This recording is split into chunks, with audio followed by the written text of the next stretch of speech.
The Operation Change of Direction 11 was the final offensive operation by the Israel Defense Forces during the 2006 Lebanon War that began on August 11, 2006, and ended 3 days later when the ceasefire came into effect. It involved a tripling of Israeli forces inside Lebanon and aimed at encircling Hizbullah forces in South Lebanon. The plan was to advance westwards along the Litani River from the Galilee Panhandle, combined with helicopter landings behind enemy lines, intended to be the largest in IDF history, and simultaneous advances northwards in the central sector and along the Mediterranean coast. The plan was to follow up the offensive by several weeks of mopping up operations in the surrounded territories, eliminating Hizbullah infrastructure, especially in the launching areas of Katyusha rockets. The offensive was called off halfway due to heavy casualties. At least 33 Israeli officers and soldiers were killed and over 400 were wounded.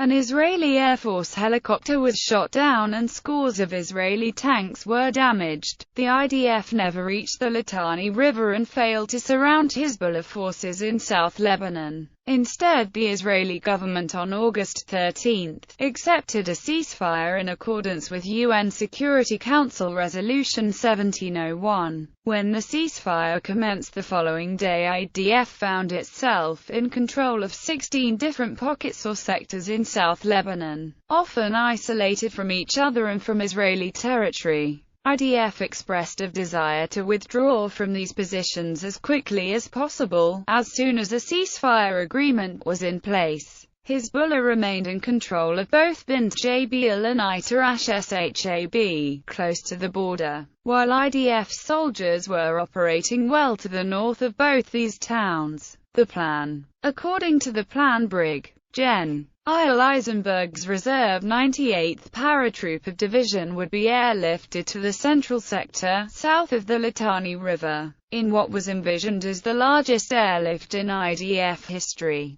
Brig. Gen. Gal Hirsch's 91st Division would proceed north and link up with Eisenberg's forces. Brig. Gen. Geisor's 162nd Armored Division would cross the Saluki, Hmbr River from the east along the Litani and sweep west and link up with the other IDF forces at Juwaya. With the exception of the city of Tyre, the entire South Lebanon, south of the Litani River, would then be effectively surrounded by Israeli forces. Brig. Gen. Erez Zuckerman, 366th Division was assigned to capture Al-Qayyam and the adjoining areas from where rocket fire was directed at northern Israel. The Israeli government was initially determined to continue the fighting in spite of the Security Council resolution's call for a ceasefire by 8 a.m. August 14.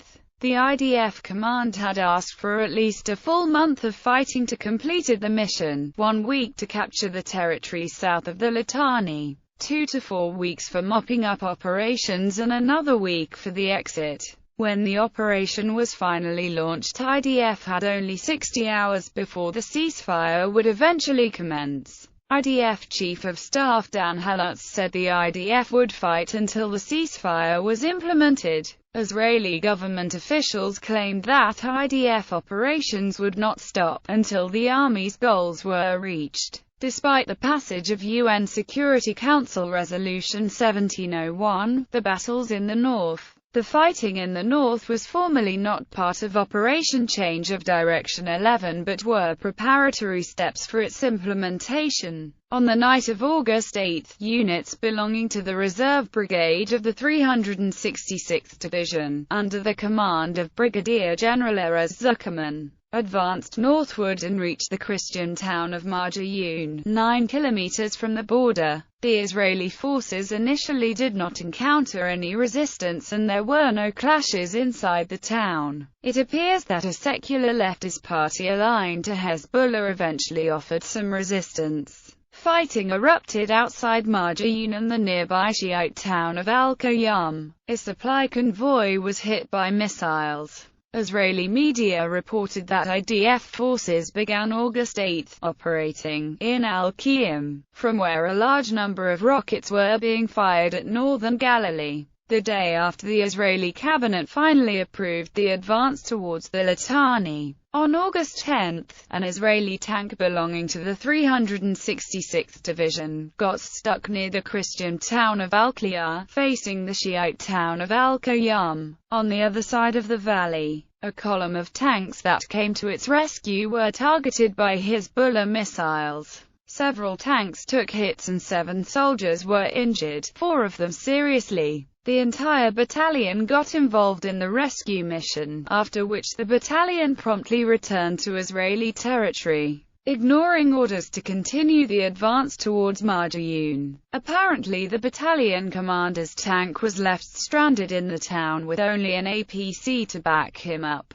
The brigade commander was therefore relieved of his command after the war. The unit became known after the war as the brigade that ran away. Another battalion commander from the same brigade was ordered into Lebanon to assist in the evacuation of the trapped units. He expressed his reservations about advancing in broad daylight and asked to be relieved of his command. One of the tank crew members later wrote about his experience. The tank company was attacking Al-Qayyum at nighttime, circling it and firing into the town when one of the tanks broke down. It had to be towed by a second tank back to Israel, approximately 7 kilometers away. The 2 tanks could only move by 5 kilometers an hour and failed to reach Israeli territory before dawn. Both tanks were hit by Cornet missiles that hit the tanks in exactly the same spot, the engine grill, and both were penetrated. One of the crew members were killed.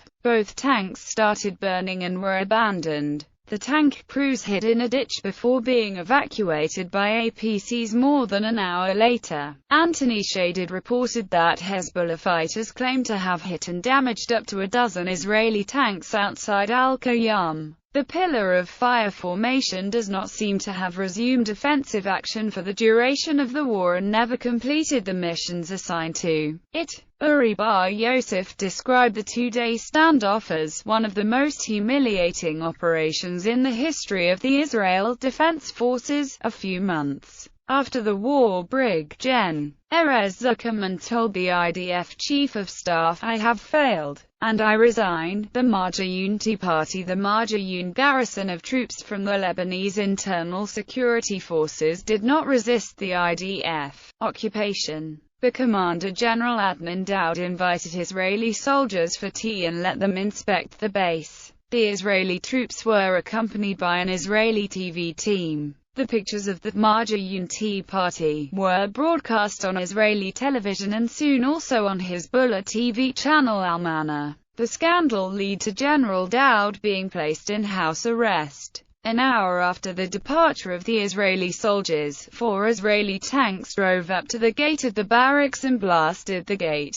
The 350 Lebanese soldiers surrendered without a fight and were disarmed and taken prisoners. The Lebanese soldiers were later released and allowed to evacuate the town. The evacuation convoy was joined by hundreds of cars with civilians, mainly Christians, wanting to leave the battle zone. Although the evacuation convoy was coordinated with IDF through UNIFIL, it was targeted by an airstrike, killing of at least 7 people. The deployment of the Lebanese army in all of southern Lebanon was one of several ambitious targets set by Prime Minister Ehud Olmert in his speech in the Knesset on July 17, 2006. It was also one of the cornerstones of the resolution being finalized at the same time in Security Council. On August 17, the Lebanese army returned to the barracks of Marjayun as part of the ceasefire arrangements. Central and western sectors. The paratrooper division began carrying out preparatory tasks on the night of 8 to 9 August. IDF forces occupied the Christian village of Dibble, situated to the north of Shab in the central sector. An engineering unit hid in a building in the outskirts of the village but was spotted by Hizbullah scouts and was hit by 2 missiles fired from Shab.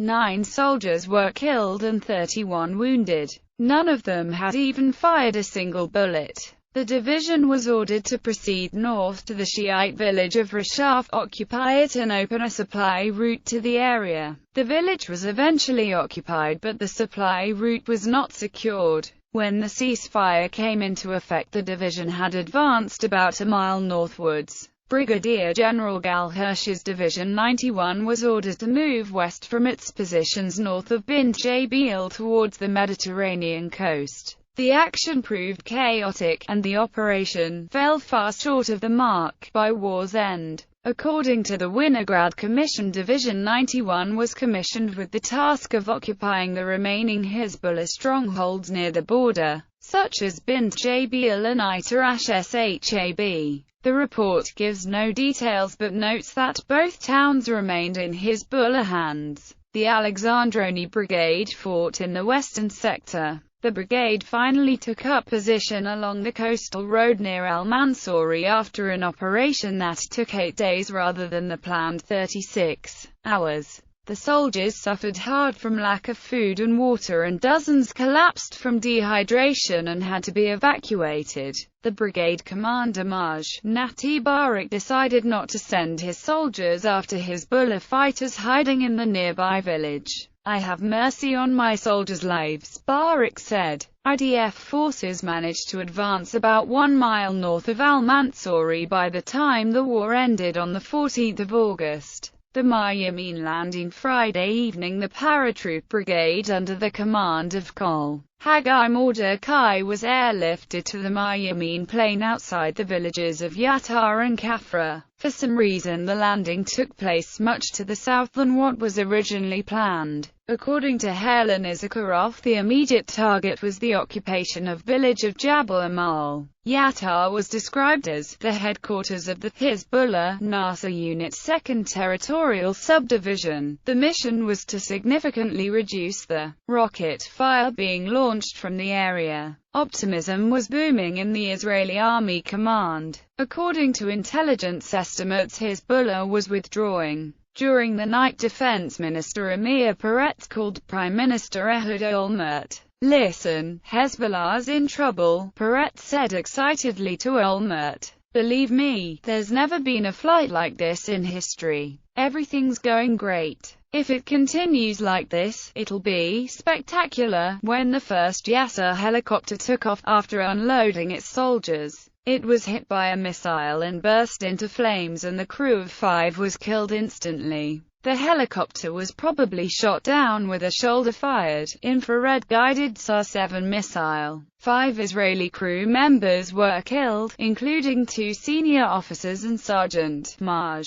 Karen Tendler, the only female IDF soldier to die in the war. The Maryamin landing was supposed to be the largest airborne operation in the history of the IDF. After the downing of the helicopter, it was apparent that the landing zone had been compromised and that Hizbullah had prepared ambushes in the area. Headquarters decided to call off further landings. Paratroop Commander Col. Haggai Mordecai was ordered not to proceed to the target but to abort the mission and hide at the landing zone until next nightfall. More than 200 paratroopers had landed safely, and Mordecai deemed this to be sufficient to carry out the original orders. Instead, a precious 24 hours were lost. The next night, the mission was again aborted, this time apparently by direct orders from the Prime Minister. Mordecai told an Israeli reporter, "I didn't think that at this age I'd find myself hiding in the bushes." The paratroopers were never given the opportunity to carry out their assignments. The ceasefire was to take effect at 8 a.m. the following morning. The paratroopers instead used the darkness of the night and started withdrawing on foot to Israeli territory. The battles of Al-Ghandouriya and Wadi Saluki. What became known in Israel as the Battle of Wadi Saluki is called the Battle of Wadi al-Hujir in Lebanon. Wadi as-Sulusi originates in the area of Bint Jbeil and runs north several kilometers west of the Israel-Lebanon border until it turns west near the town of At-Taiba. Wadi al-Hujir branches off from the Suluki Wadi to the north between the villages Al-Ghandouriya, Furaun and Qasr al-Kantara before it reaches the Litani River near the Akkaya Bridge. The area was the obvious route of any Israeli attempt to cut South Lebanon off at the Litani River. Both the Israeli invasions in 1978 and 1982 passed through this area. From the first days of the war, Israel bombed the small Christian village of Al-Gonorrhea, situated near the Wadi crossing, forcing the inhabitants to evacuate their homes. Israel usually did not attack Christian villages for no good reason, and for Hizbullah it was clear that the Israeli army intended to pass this way. Several attempted Israeli incursions in the area reinforced this impression. The only question was whether it would take the form of a helicopter landing behind Hizbullah lines or an armored advance from the border. Hizbullah thus reinforced its forces in the area. It took up positions in the vacated villages and started preparing ambushes. General Zur had twice sent the brigade's engineering battalion to secure a foothold on the western bank of the Wadi near the village of Al-Gonorrhea, in preparation for the rapid sweep westwards towards the city of Tyre. In both cases the Israeli forces were called back for unclear reasons. In both cases the Israeli forces were attacked by anti-tank missiles, but for some reason these reports never reached their superiors. Hizbullah claims to have repulsed the Israeli attacks. The battle was initiated by a large airdrop of infantry from the Nahal division in the vicinity of the villages of Al-Gonorrhea and Furaun to the west of the Wadi. The infantry was supposed to clear the ground for the advancing tanks but somehow failed in their mission. A column of 24 Merkava tanks from the 401st Brigade advanced westward from the area of Tabor, and when it entered the Wadi it was attacked from all sides, including from the rear near Udayza that had been thought to have been under IDF control for several days. The Hizbullah had prepared an ambush from hidden positions on the hilltops. The tanks were attacked by missiles, probably of the Kornet type. 11 of the tanks were hit and several went up in flames. 8 tankers, including 2 company commanders, and 4 Nahal infantrymen died in the initial Battle of Saluki. Hizbullah fighters used ATGMs, small arms fire, and mortars to suppress the Nahal Brigade, preventing them from providing effective infantry support for the armor forces. Timur Göksel, the former chief spokesperson for UNIFIL, later commented that anyone dumb enough to push a tank column through Wadi Saluki should not be an armored brigade commander but a cook. The division proved unable to open the route across the Wadi. Early morning August 13, another tank battalion reported having crossed the Wadi successfully, but the sweep west was cancelled. No further offensive action was taken on this front. 4 IDF infantry soldiers were killed only hours before the ceasefire on the eastern bank of Wadi al-Hujir. They were killed by an anti-tank rocket fired at them while operating in the village of Kantara. According to the IDF, around 80 Hizbullah fighters were killed in the Battle of Wadi Saluki. The IDF claimed it lost 12 soldiers. This estimate seemed to have been based on battle damage assessments from the large number of cluster munitions the IDF used in the final days of the war. Captain Daniel Hmbr of the U.S. Army commented that, as in much of the war, Hezbollah's dead proved as elusive as its living fighters. Lebanese sources claimed that 9 Hizbullah fighters were killed during the battles of Al-Gonorrhea and Wadi Saluki. According to the Hizbullah version, 7 Hizbullah fighters and the commander Rani Adnan Bazi were killed while fighting a close-quarters battle with IDF troops in Al-Gonorrhea. Another 3 were wounded. 1 wounded fighter was taken prisoner by Israeli soldiers. He woke up at Poria Hospital in Tiberias and was eventually released in the prisoner exchange in 2008. Hizbullah claimed to have lost only 1 fighter at Wadi Saluki, and identified him as Ali Saleh, a commander. Saleh was severely wounded by an Israeli drone strike and died of his injuries in a hospital 20 days later. According to the official Hizbullah version of events, Saleh fought single-handedly at Wadi Saluki, running between Kornet missile positions and firing at the Israeli tanks before finally being hit. Hizbullah claimed that all of the Israeli tanks destroyed at Wadi Saluki were destroyed by Saleh. The planned westward sweep towards the coast never materialized. Geyser, commander of Division 162, apparently was astonished, and told the press that Hizbullah was the world's best guerrilla group.